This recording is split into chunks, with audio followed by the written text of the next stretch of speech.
Hello, my name is Natalie Lao, and I just got my PhD from MIT CSAIL, which is the Computer Science and Artificial Intelligence Lab. I defended my thesis last month over Zoom because most of MIT was shut down this summer, and unfortunately it didn't get recorded. So now that I'm done writing my dissertation, I thought I would take the time to re-record my defense talk so that I would have something to look back on. This talk should be fairly accessible to a general audience. In my work, I present a lot of frameworks used to teach topics that are perceived to be very complex or technical to children or a general audience. If you're at all interested in how to teach or learn machine learning or artificial intelligence, hopefully you can get something out of this talk. My dissertation also goes into a lot more detail, and I will be posting a link to it in the video description. The topic of my doctoral dissertation is Reorienting Machine Learning Education Towards Tinkerers and ML-Engaged Citizens. I was advised by Professor Hal Abelson, and my committee consisted of Hal, Professor Anantha Chandrakasan, and Professor Eric Klopfer. My original defense was on July 30th, 2020. Today, I will talk about my contributions towards the goal of my thesis. My primary contribution is in creating a framework for ML education that focuses on transforming ML consumers to be ML contributors. I will present this educational framework as well as a few artifacts I created with respect to it. My first artifact is a college-level course I designed and taught at MIT for ML tinkerers. I also conducted an analysis of a set of popular ML and AI courses by others with respect to my framework. And I was involved in creating 2 public ML tools that allow the general public to tinker with ML and create ML applications. Finally, I will offer some recommendations for future research in ML education based on these experiences. Here is the ML education framework that I created, which will be at the core of this talk. I will go into details later, but for now you can see that it's split into 3 categories: knowledge, skills, and attitudes. To give a brief outline of this talk, first I'll talk about the vision of my work, which is for everyone to understand and be able to tinker with machine learning. I will discuss what this entails and why it is important for this to happen. Second, I will go through some background information on the current state of ML education. Third, I will go through some background on education theory and research that's relevant to my work. Then I will present the ML education framework that I created, along with the 3 artifacts I made, which are a course, an analysis of other popular AI and ML courses using my framework, and 2 public ML tools that I created. I will end by discussing recommendations for areas of future work in ML education. So why is it important for everyone to learn about machine learning? I'm going to go through 3 key reasons. First and foremost, people need to understand the world that they live in. ML is poised to influence every facet of our lives and work. Nearly everyone with internet access is consuming an ML product or some output of an ML system in their daily lives, whether they recognize it or not. The prevalence of ML is only expected to increase. As people consume these products, they need to be able to understand enough about them to use them effectively and safely. For example, when people are on social media platforms like Facebook or YouTube, they usually see content that's similar to things they have liked or interacted with in the past.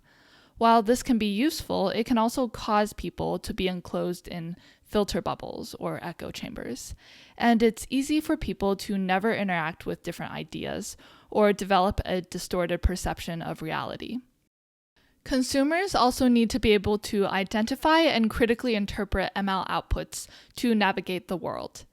Most people are aware of photo manipulation, but recent ML tools such as deepfakes can generate another human's voice and expressions in video and audio. While this could revolutionize the entertainment industry, it can also lead to chaos as people who are unaware of deepfakes misplace their trust in artificial videos. Ideally, we would want to educate people such that they know such artifacts exist and provide them with the knowledge and tools to critically consider what they see. The second key reason that we need to educate the general public in ML is because people want to participate in discussions regarding policies around ML technologies.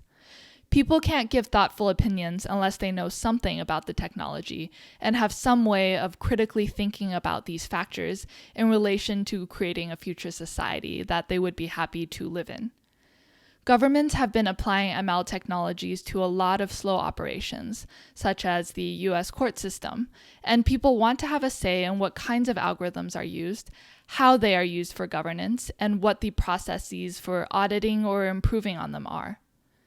Another big area of debate surrounding ML has to do with privacy. Smart speakers and virtual assistants are very popular products right now and can potentially gather a lot of personal data. This type of data sharing is on by default in most such devices, and there has been a lot of debate around protecting consumer privacy interests, especially for people who may not even know that this is happening or understand the potential implications.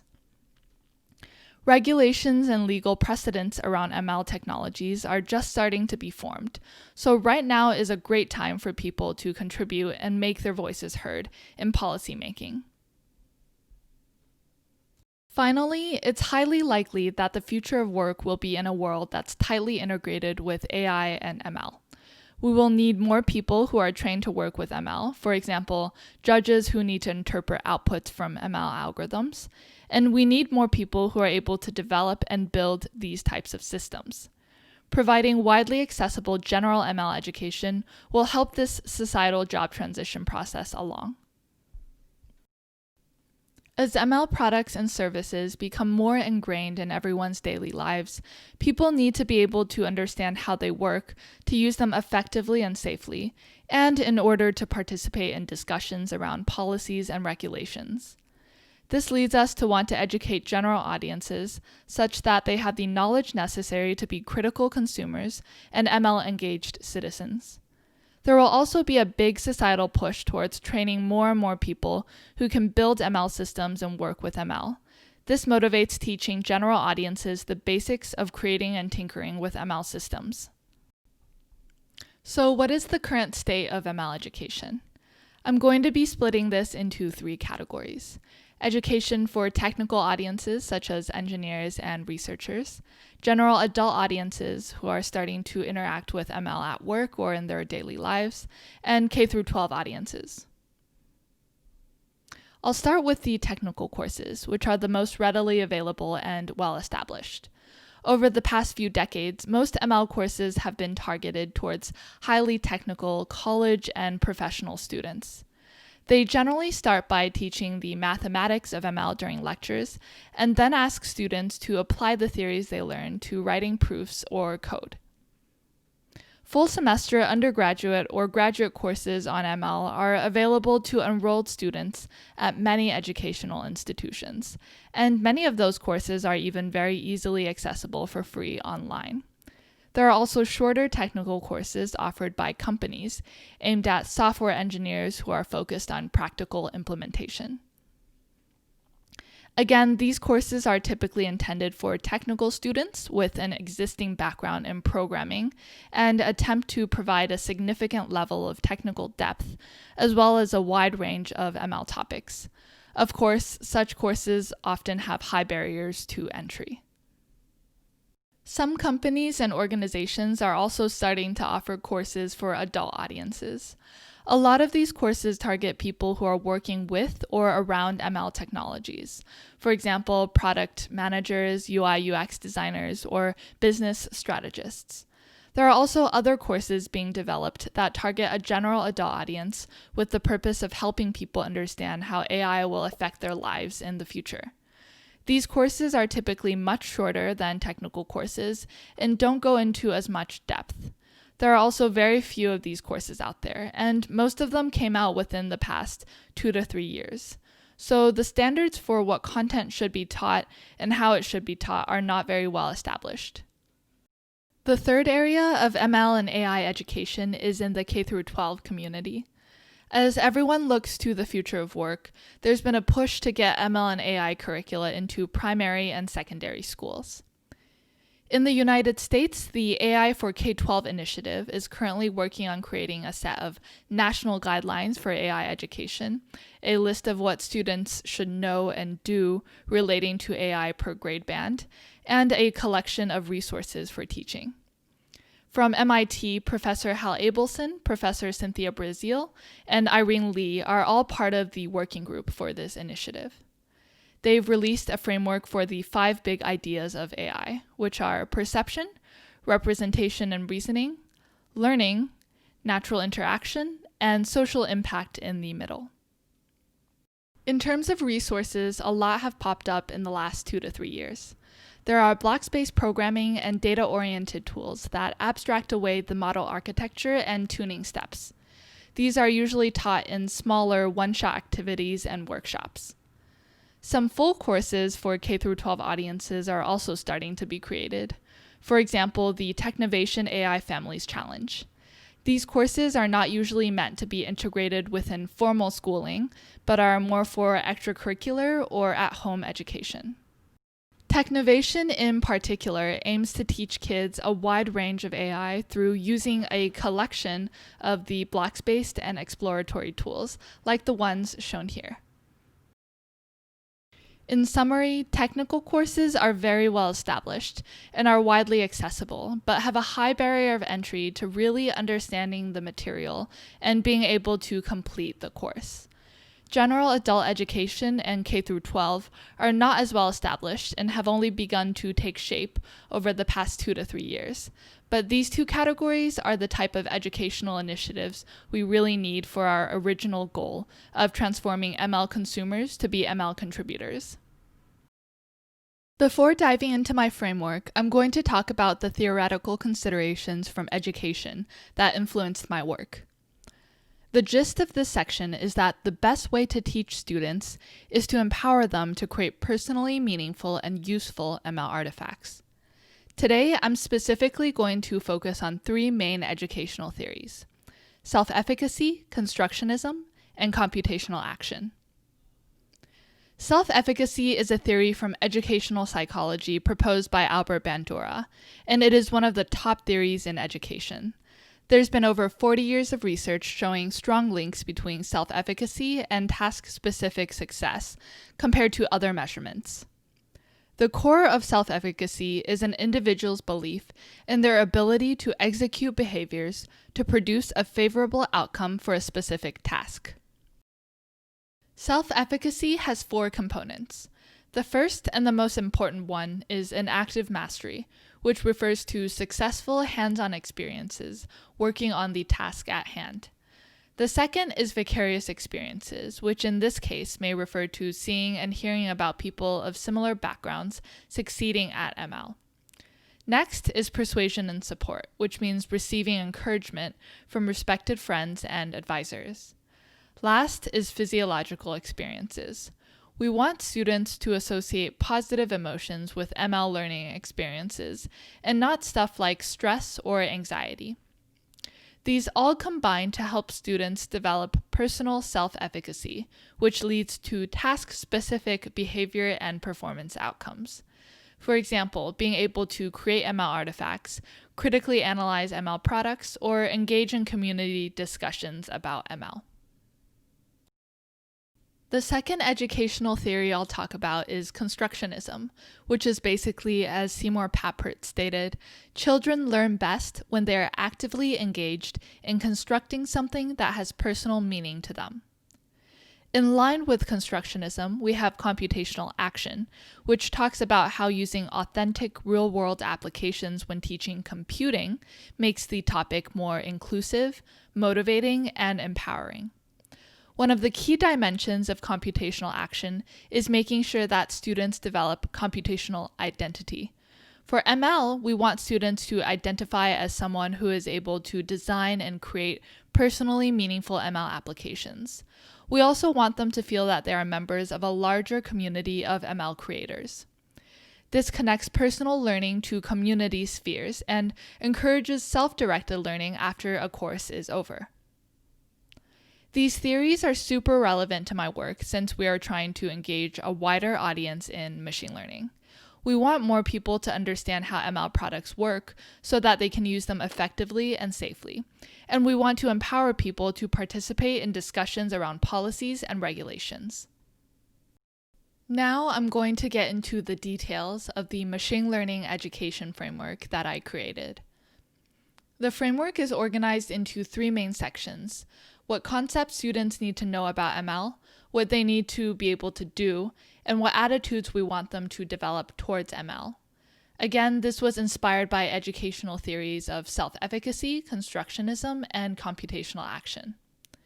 And this framework also has a similar organization as frameworks for computational thinking and CDIO, which is something used in professional engineering education. I created this to specifically be applicable for transforming ML consumers into ML contributors who are civically engaged and able to tinker with ML. And this framework is also extendable to further technical education in ML.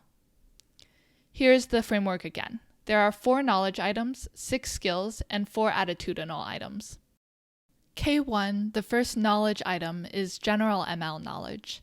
This refers to knowing what machine learning is and understanding the entire pipeline of how ML systems are created, from the first steps of problem identification and scoping to data collection, training, testing, deployment, and setting up structures to incorporate new data back into the system.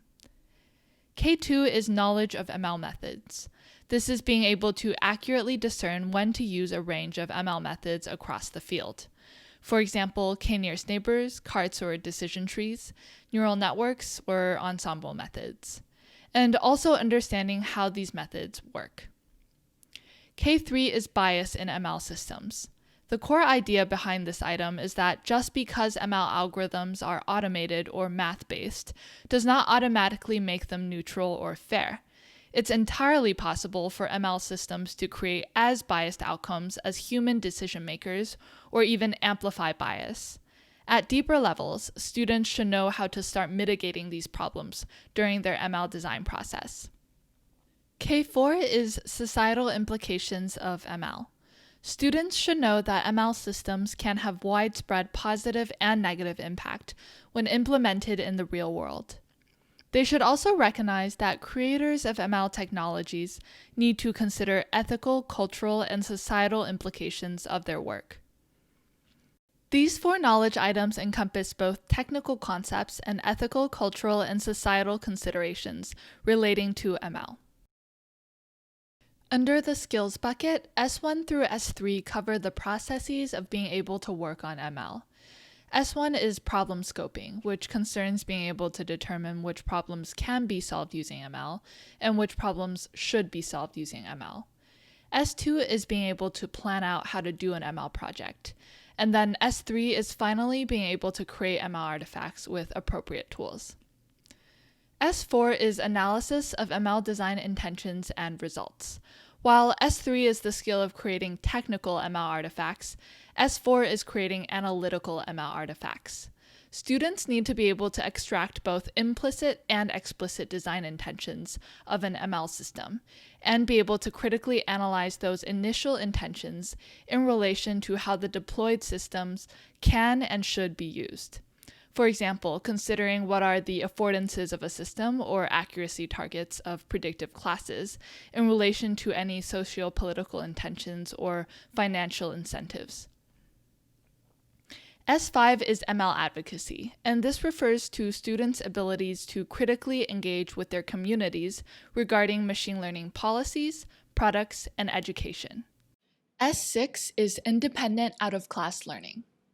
Because ML is a rapidly developing field, it's important for students to be able to learn new ML concepts or skills after the course in order to keep up.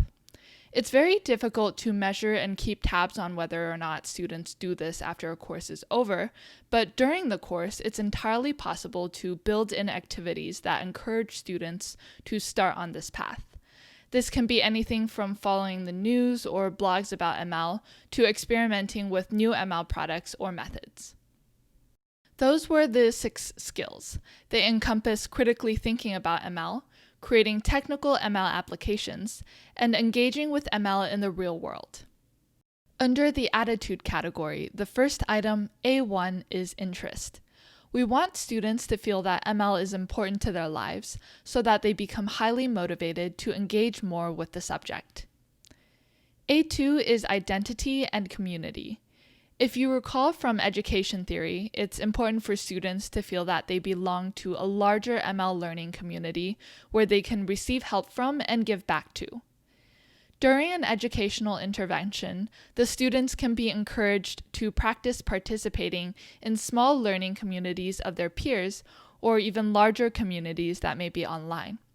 They can also be encouraged to start bringing ML into their own local communities where people don't know much about ML, which in a way is them starting their own ML learning community. A3 is self-efficacy. We want students to feel fully empowered to engage more with machine learning and design and build new and meaningful things. This can be technical applications or socioanalytical artifacts. Finally, A4 is persistence. This refers to whether or not students voluntarily and successfully pursue more experiences with machine learning in the future. Do they start keeping up with news about ML, take more classes in ML, or even pursue a career in ML?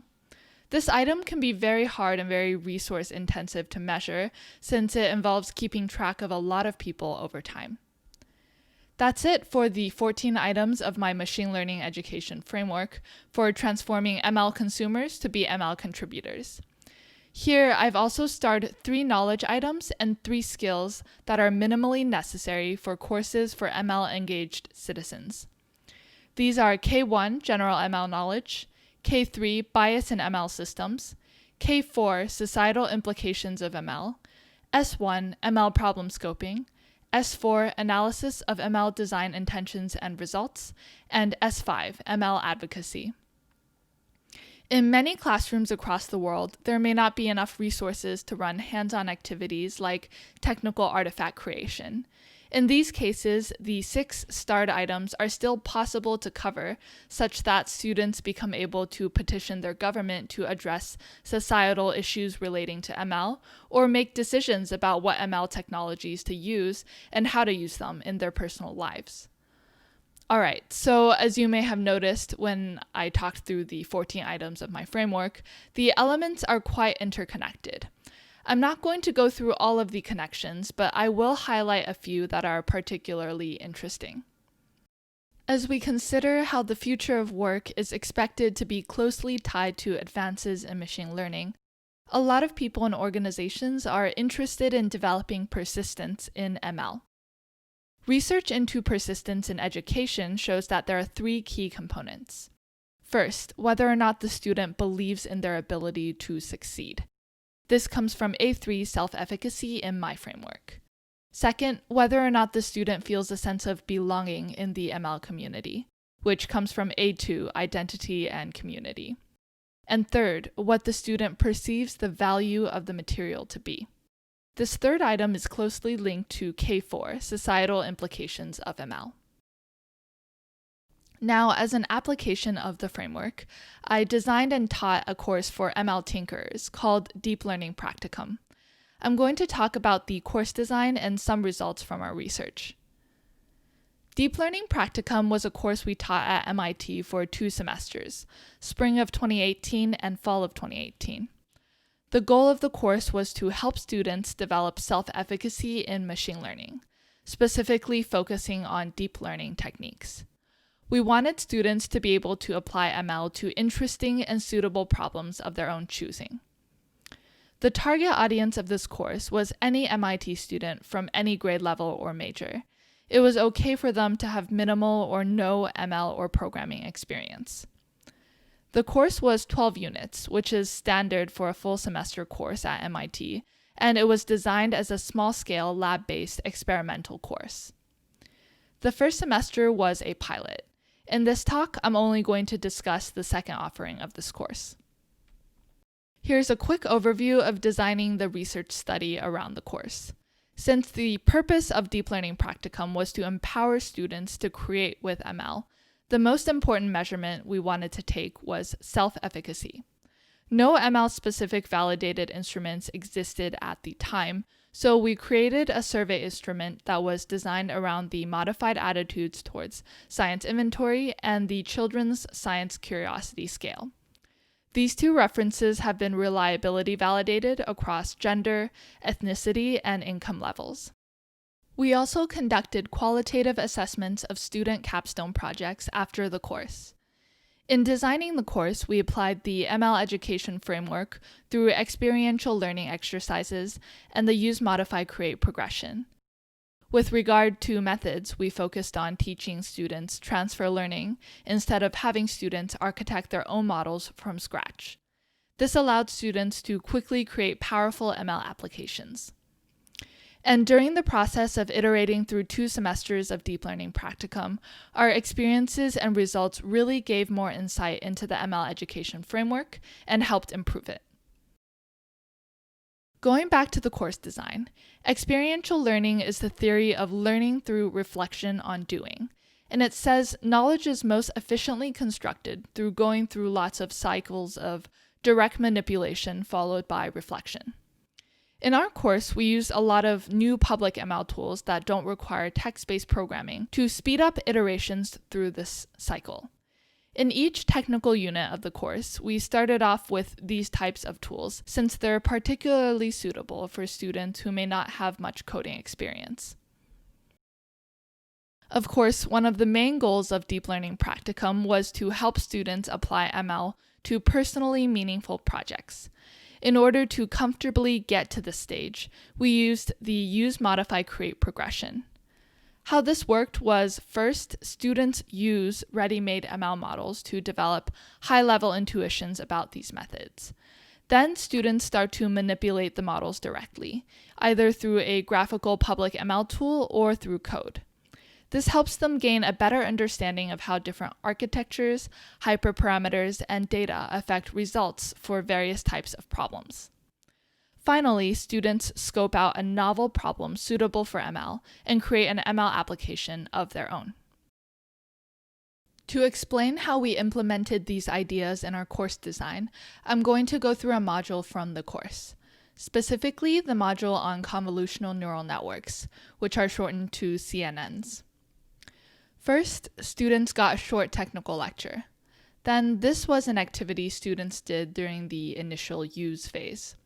Students played around with this visualization web app, which let them draw numbers as input, for example, the 0 in the top left here, and see how a shallow CNN worked to classify this.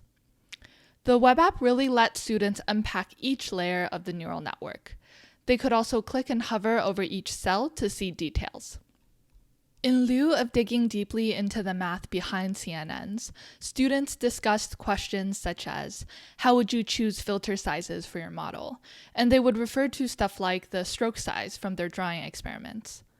These conversations helped them start forming intuition for how to design these models. Next, students used the Model Builder web app to move from the use phase to the modify phase of their learning progression. This tool lets users stack blocks of neural network layers to create simple models. They could train these models on the MNES dataset, which was the numbers dataset from the previous example. And the web app had some nice visualizations for training and testing. This experiential learning tool helps students gain more in-depth intuition about how stuff like model architecture and hyperparameters affect a CNN's performance. Then, students were given a TensorFlow.js template to move from modify to create in the learning progression. This text-based coding experience was made much less intimidating because the content was nearly directly translatable from the Model Builder tool. All of the hyperparameters were organized in a similar way, and so were the layers of the neural network they were coding. This made it much easier for students who did not have programming backgrounds to get into text-based code. The course was split into 2 sections, modules and projects. The modules were taught in a similar way to the example I just gave. We taught 3 foundational topics in deep learning and 4 advanced topics that built upon the prior foundations. Then students applied what they learned to capstone projects. They were required to work in pairs to help form a learning community. They were also provided quite a lot of resources that they could access outside of class. Each project team was matched with a mentor from industry to help with big ideas, as well as a TA or LA mentor to help with debugging code.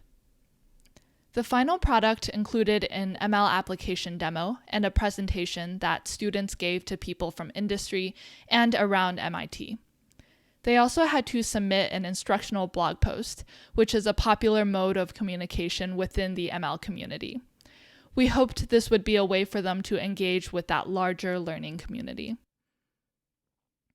There were 26 students in the course. They ranged from second-year undergraduates to postdocs. 19% had never taken a course in AI or ML, and 23% were non-EECS majors. Okay, now let's connect the Deep Learning Practicum course design to the ML education framework. Deep Learning Practicum is more of a technical course that aims to develop students into ML tinkerers who are able to hack at and build useful ML applications, instead of ML researchers or engineers who would really need to know the detailed math behind deep learning. In accordance with these goals, we built 7 focal items from the ML education framework into the curriculum, which are in yellow. Under attitudes, these were A3, self-efficacy, and A2, identity and community. For skills, we focused on S1 through S3 for problem scoping, project planning, and ML application creation. Under knowledge, we wanted to teach K1, general ML knowledge, and a range of ML methods for K2. The auxiliary items that we included through guest lectures and smaller portions of assignments are in blue. We hope that the learning experiences from the focal and auxiliary items would still indirectly help students develop some ability in the remaining items. Now I'm going to present a small selection of results from our post-survey and project analyses. We did a much more in-depth evaluation, which I write about in the dissertation, but I'm only going to be showing a little bit here. The most important item we wanted to measure was A3, self-efficacy, which our students scored very highly on in the post-course survey. Students felt successful in the course, were proud of their final projects, and felt that they would be able to complete a similar ML project on their own in the future. They also said that their work on their final projects was most influential in helping them feel that they were successful in the course. These results are very in line with constructionism and computational action theories. Students' experiences with completing personally meaningful projects led to high self-efficacy in ML. Next, I'm going to talk about 2 exemplar projects from this course. This project was by a non-EECS student who had little to no experience prior to the course. She used ML to try and analyze politicians' tweets on mass shootings to see if there were clear biases. She first created a dataset of tweets by current members of Congress, filtered by hashtags for mass shootings. She ran her data through the word-to-vec model to produce word embeddings, which we covered in the class, and she applied the word embedding association test on common stereotypical words. This last part was an algorithm that she researched and discovered outside of class to apply to this project. She got some interesting results out of this work. For example, Democrats associate sadness with the shooter, where Republicans associated anger. And Democrats characterize shooters more often as being alone, where Republicans characterize them as part of a group. Here, I show how we would analyze this project with respect to the ML education framework. It demonstrated high engagement with the items highlighted in yellow and some engagement with the items highlighted in blue. This project was not very focused on creating technical ML applications. The student applied ML tools to analyze a set of data that addressed a problem she was very passionate about. This led to very high engagement with ML advocacy, societal implications of ML, and independent out-of-class learning. This is another project that's very application-focused. It was by a team made up of 1 non-EECS student and 1 EECS student. This group was very interested in video games and wanted to use ML to generate random 3D worlds for game environments. They used an ensemble method for this. First, they trained a GAN to generate height maps based on a dataset they created by scraping various satellite websites. The generated image was then passed to a style transfer model that they trained on artistic images of terrain that they scraped from the internet. Here is one of the virtual worlds they created on the Unity 3D game engine. Compared to the first project I showed, this project was highly engaged in S3, creating ML artifacts. They constructed a very involved ML system. However, it did not really focus on societal implications or ML advocacy as much as the first project. To summarize the Deep Learning Practicum, we published a unique curriculum built upon the ML education framework, aimed at developing a broad range of college students into ML tinkerers. This curriculum deeply builds in 7 focal items from the ML education framework and includes 3 auxiliary items. The students had very positive experiences, and it empowered them to pursue independent ML projects in the future. There are several limitations to point out. First, these results came from small sample sizes. The course design also has a high resource commitment due to its mentorship focus. Third, MIT students are not representative of general audiences. Finally, bias was auxiliary instead of focal to the curriculum, and while a lot of students seem to have taken away concrete lessons about ML bias as an effect of working with real data on authentic problems, that's also likely to be a result of having really excellent mentors. We needed to build bias more deeply when teaching the ML pipeline in order to make sure that students are aware of it in their practice of ML. Alright, so Deep Learning Practicum was just one application of my ML education framework. What about the ML and AI courses that already exist? Where do they fit in relation to my framework? So I created a curriculum rubric for the ML education framework. Each item of the framework is on a 0 through 4 scale, with descriptions for minimum requirements to advanced coverage. This rubric has 3 main uses. First, at the beginning of the design process, curriculum designers can use the rubric to think through and highlight which items they want their curriculum to focus on.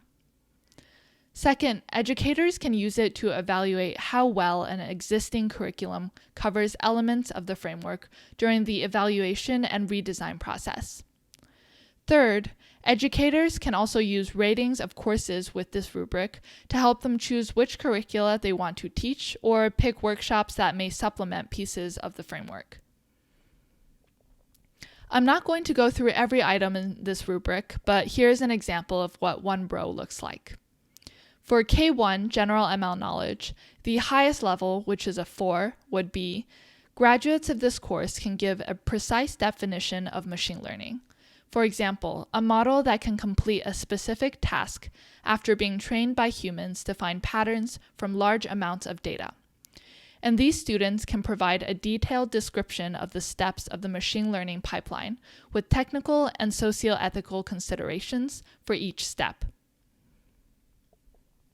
The next level down, 3, would be, graduates of this course can give an adequate definition of machine learning and provide a cursory overview of the machine learning pipeline. A 2 would be, graduates of this course can give a superficial definition of machine learning, e.g., teaching machines to do things that people can do, and provide a few accurate examples of ML applications. A 1, which is the minimum requirement for this item, would be, graduates of this course recognize the term machine learning, but demonstrate limited abilities in defining the term or providing examples of the technology. For example, only being able to say something vague like, machine learning has something to do with computers and technology. Anything that does not meet the criteria for 1 is scored as a 0. These scores are not fixed, but should be used as appropriate to grade level. So in addition to evaluating each item of the framework from 0 through 4, there's also a final row of the rubric for instructional design, which encourages people to think about implementing courses with attention to good pedagogical practices. I will also put a link to this rubric in the video description. I applied this rubric to a set of 6 ML and AI courses. I chose 2 courses from each of the 3 categories of ML education that I mentioned at the beginning of this talk. For the technical course, I evaluated Machine Learning by Stanford, which is an extremely popular course offered on Coursera. This course is also fairly representative of most college-level technical ML courses. For general adult education, I chose AI for Everyone, which is also a popular course on Coursera run by Andrew Ng's company, deeplearning.ai. The second course under general adult education I did was Elements of AI, which is a course that is supported by the Finnish government. For K-12 education, I chose the Technovation AI Families Challenge, which is an international 10-week curriculum for primary school students and their families, with an emphasis on ideating useful ML projects for their communities. I also evaluated the AI ethics curriculum for middle school, which was created by Blakely Payne out of Cynthia Brazil's group in the MIT Media Lab. After I did my own evaluation of these courses according to my rubric, I reached out to the curriculum designers and implementers for each of these courses to discuss my scoring. I was able to get feedback from 5 out of the 6 courses in orange here, and the final scores they received were agreed upon by both parties. I will be plotting the evaluation results for each category of courses on radar charts. One limitation of my analysis was that it was difficult for everyone to obtain persistence measurements, so a lot of the scores for A4 were based on short-term exit surveys. I'll start by discussing the K-12 and technical ML courses. It's interesting to note that these 2 radar charts are almost completely opposite or reversed in a complementary way. In terms of knowledge and skills, the focus of K-12 courses seem to be on ML advocacy, analysis of ML products, and societal implications, whereas the technical courses barely touch those topics and instead delved deeply into items associated with knowing ML methods and creating technical ML artifacts. K-12 courses also focused more on developing interest in the subject and helping students feel a sense of identity and community compared to technical ML courses. Again, as a reminder, these scores are assigned as appropriate to grade level or audience level and are not fixed scores. I collaborated with the curriculum developers I spoke with to give estimates for what those levels of appropriateness should be. The general adult education courses I analyzed covered less overall compared to K-12 or technical ML courses. The focus here really seemed to be on fostering interest in ML with some direction for how to scope an ML problem. They also pointed to more technical resources for independent learning.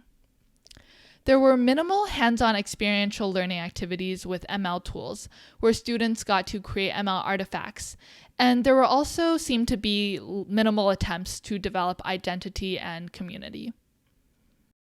I want to spend a little bit of time to discuss how the framing of my ML education framework into a curriculum rubric relates to the AI for K-12 initiative's standards.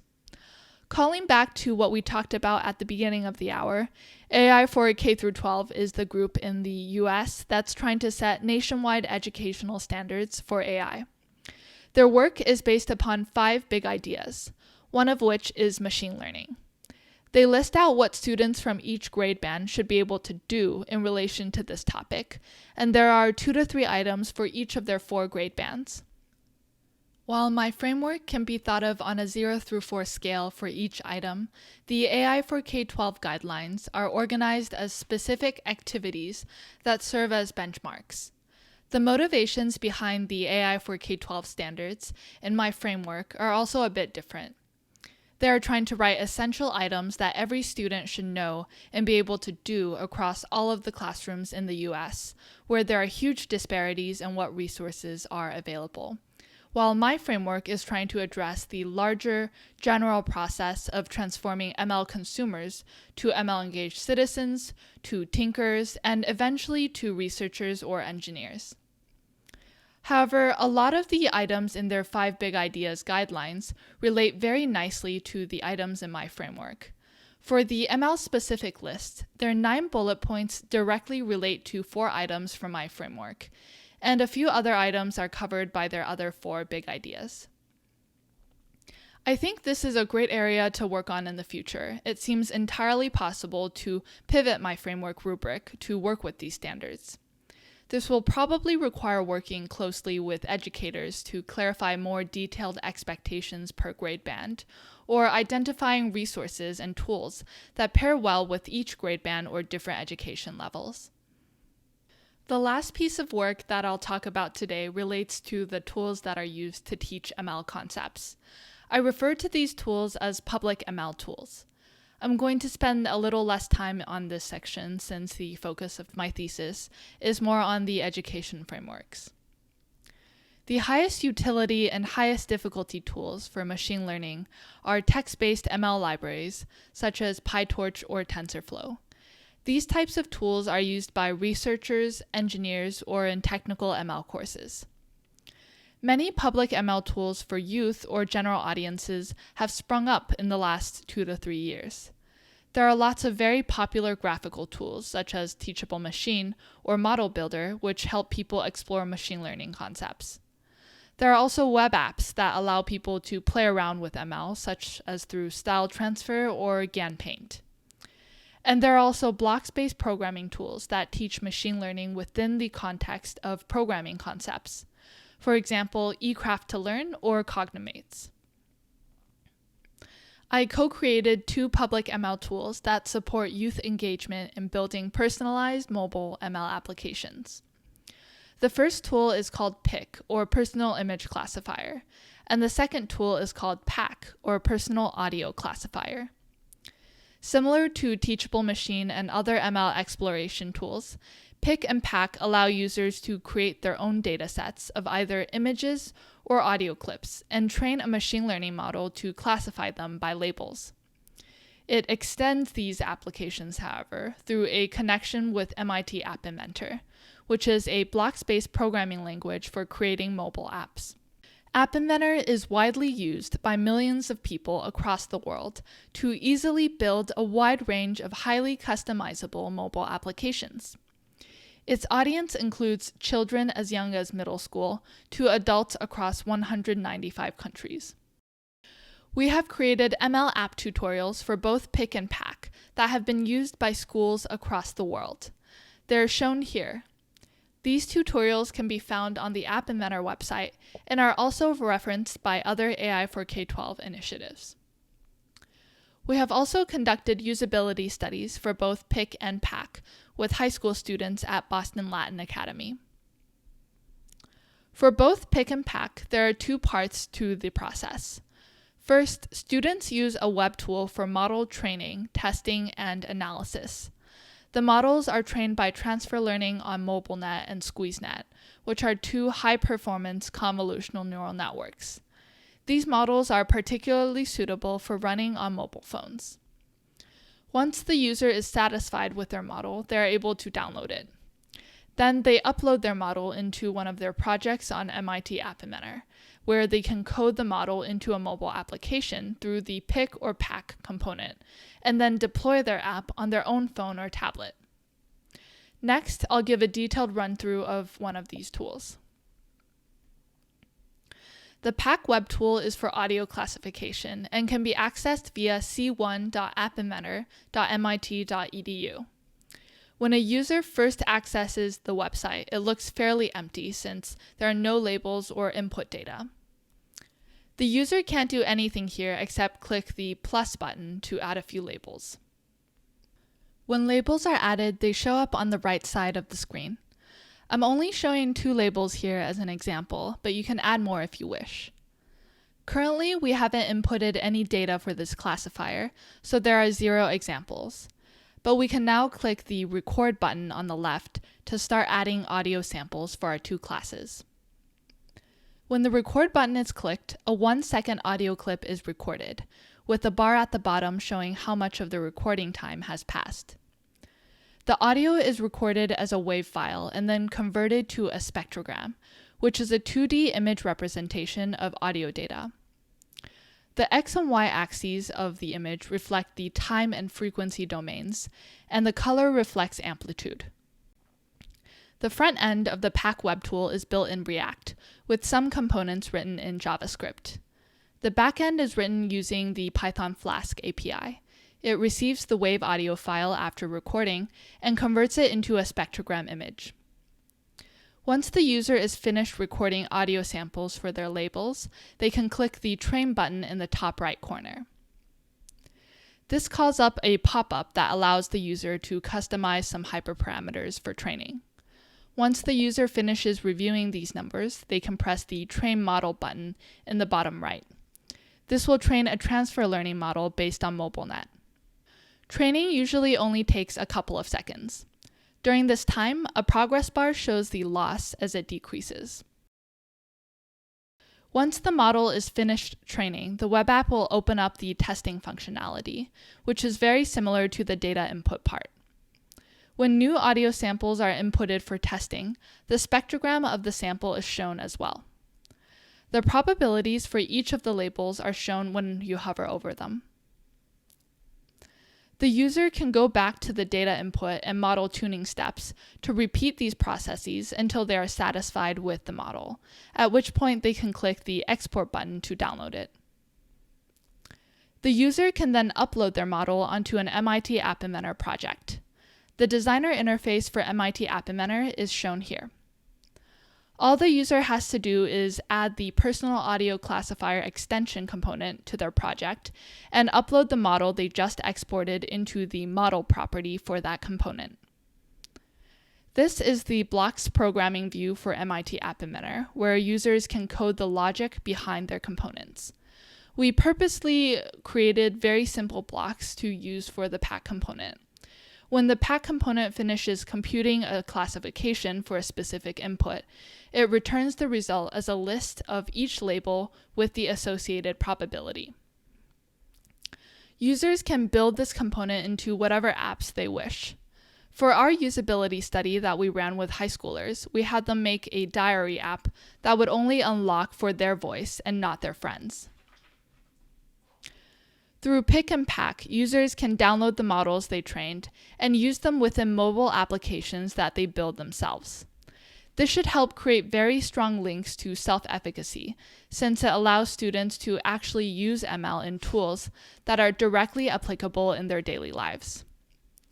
During the usability studies we ran with Pick and Pack for high school students, we saw that the tools only lightly hit at K1, general ML knowledge, and S3, creating ML artifacts. A few students were very engaged and explored beyond what was covered in our workshops, but most students are unlikely to learn very much outside of those two items by themselves if they are just presented with a tool and a sample activity. However, from discussions with the teachers and students, we feel that tools like Pick and Pack could also be used to teach the elements of the framework highlighted in blue. This would require curricula to be carefully designed in collaboration with educators to develop the relevant knowledge, skills, and attitudes. I'm going to end by going through some interesting ideas for areas of future work. I'll talk about 3 areas. First, general education and K-12 initiatives in ML. Second, how to create more public ML tools. And third, some suggestions for improving technical ML education. In general, there aren't enough easily accessible resources for general adult education or K-12. The few resources I talked about today are great examples of these categories, and we should make more. The new courses that we create should also relate more directly to the 3 needs I discussed at the beginning of the motivations in this talk. First, these resources should help people understand the world they live in so that they're able to use ML products effectively and safely, and so that they can identify and critically interpret ML outputs in their environment. Second, we should teach people to feel comfortable participating in ML advocacy. And third, these courses should teach people how to tinker with ML to create personal ML artifacts, which link well to technical courses and helping more people potentially start upon career paths in ML. Also, from my analysis using the ML education framework, non-technical educational programs in general don't have enough focus on having students actually create ML artifacts, either technical or analytical per S3 and S4 of my framework. From education theory, these hands-on constructionist experiences are very important to developing understanding and self-efficacy in ML, and more of these activities should be included. Of course, this directly ties into what tools are available. We need to design tools that allow more participation in creating technical and analytical ML artifacts. Specifically, from my experiences, these tools should be created in tandem with carefully designed curricula. Having tool creators collaborate with educators will help both parties consider how the tools will be used and how to customize them for specific applications within learning experiences. It's also likely that different audiences will engage better through different learning experiences. For example, K-12 students and general adult audiences probably care about different types of ML applications. So these tools and curricula may need to be customized for the specific audience they are aimed towards. I've talked a bit about the types of technical ML tools that are being created, so now I'd like to talk a bit about what I mean by tools for creating analytical ML artifacts. An excellent example of an analytical AI course is the AI ethics curriculum for middle school. This was one of the K-12 courses I analyzed, and in this course, students work with several paper and pencil tools, such as ethical matrices, to really dive deeply into thinking about ML products as social, ethical, and technical systems. This drives home S4 from my framework, which is analysis of ML design intentions and results. These types of tools are great initial starting points. Perhaps they can be tailored by educators and ethicists for more ML courses. Maybe they could even be linked within technical tools to more directly support this type of analytical learning. Finally, from my analysis of technical courses using the ML education framework, these courses tend to be very light on the cultural, ethical, and societal considerations for building ML systems. K3, Bias in ML Systems, S4, Analysis of ML Design Intentions and Results, and S5, ML Advocacy, were barely covered. The coverage of K4, Societal Implications of ML, is also mostly about the many pros of machine learning, without discussing the difficulties of integrating new ML systems into existing human societies and processes. Most technical courses have maybe one lecture on these topics, and many don't touch these topics at all. From my experiences in running deep learning practicum, it's not enough to teach topics like bias or fairness as one-off lectures. Technical courses should try to find a way to incorporate cultural, ethical, and societal perspectives into the technical process of creating ML applications, so that ML engineers and developers become more holistic designers and are more aware of the potential impact of their creations. I know that ethicists and educators are starting to do research into how to make this happen already. We also really need buy-in from tech companies, institutions, and the people who actually teach these technical courses. To summarize the contributions of my doctoral work, I created an educational framework for transforming ML consumers to be ML contributors. Using this framework, I designed and taught a college-level course for ML Tinkers. I analyzed a set of 6 courses by others, and I created 2 public ML tools with direct ties to mobile app creation. I also offered some recommendations for ML education research based on these experiences. It's been amazing to spend these past few years at MIT for my PhD, and I want to acknowledge some folks who were essential to my learning experiences here. First, I want to thank my committee. Hal, Anantha, and Eric, thank you for your mentorship and support throughout this whole process. Hal, I've been working with you since my junior year in undergrad, I think, and you've taught me a lot and really inspired me to work on education and democratization of technology. Anantha, I've also known you since my undergrad years at MIT. You've always pushed me when it comes to research, and I really appreciate you continuing to take the time to provide mentorship for my thesis, even though you're also incredibly busy as dean. Eric, your input as the education research expert on my committee has really been invaluable to my work. I really appreciate all the time you've taken in giving me feedback and helping me refine my framework and my rubrics. I also have to thank a bunch of people who were instrumental in all of the papers I've done for my dissertation. Irene Lee, Hal, and the 6S198 staff and students really helped make the Deep Learning Practicum course happen. Also, a shout out to the Google Pair and TensorFlow.js teams. I recall we were using TensorFlow.js back when it first came out, and we'd run into bugs while making the course materials, and the TFJS folks would help us fix them within a few days.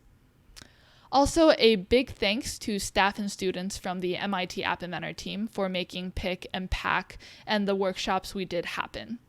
Danny, Yuria, Nikhil, Evan, Karen, Jeff, Salim, and Marisol. And also thank you to Ingrid from the Boston Latin Academy for letting us run workshops in your classroom. I also spoke to a lot of people in the education community when creating my framework and doing my evaluations. Thank you to the folks from Technovation, DeepLearning.ai, the Media Lab, and Elements of AI. I also couldn't have done a lot of this work without the resources and support provided by IPRI and App Inventor. Finally, I would like to thank my friends, family, fellow grad students, and my fiance and my dog for all of their support throughout the years. MIT and learning how to do research would have been much less fun without you all. One of my favorite professors at MIT, Patrick Winston, always told us to end presentations on a contribution slide for questions. So I'll end here. If you have any questions or comments, please let me know. Again, I've posted a link to my dissertation in the video description if you want to look at the projects I talked about in a bit more detail. I'm also happy to discuss and continue these conversations over comments.